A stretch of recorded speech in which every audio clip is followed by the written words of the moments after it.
পুলিশকে এই অস্ত্র দেওয়া ঠিক হয়নি। আমি খুব পরিষ্কার ভাষা বলছি, কারোর পার্সোনাল প্রপার্টি না, কারোর ফ্যামিলি প্রপার্টি না। পলিটিক্সে তাকে এত নষ্ট করা হয়েছে যে আর কেউ এখানে ঢুকতে পারে না। বাপ ছেলে, ছেলের বউ, ছেলের বউ, ছেলের বউ, নাতি পুতি চলতেই আছে।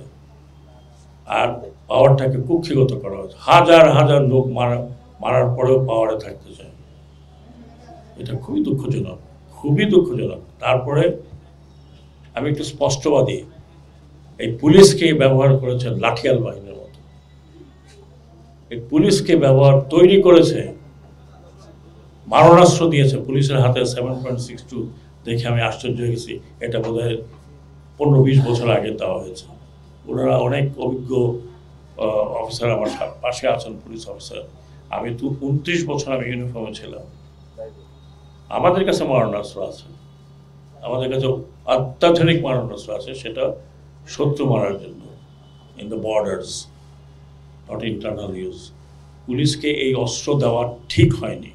যারাই দিয়েছে এই কারণে দিয়েছে, এবং এটা যাতে ভবিষ্যতে না হয়।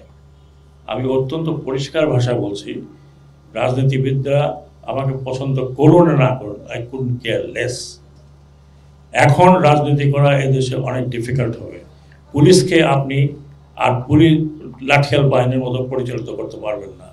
I will insist police will be under police commission.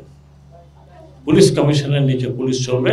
আপনি পুলিশ কমিশনকে অর্ডার দেবেন, police commission will do what they want to do. এই পুলিশ জনগণের পুলিশ। আমরা নয় সেনাবাহিনী, সেনাবাহিনীবাসের মধ্যে থাকি, আমাদেরকে আপনারা দেখেন না।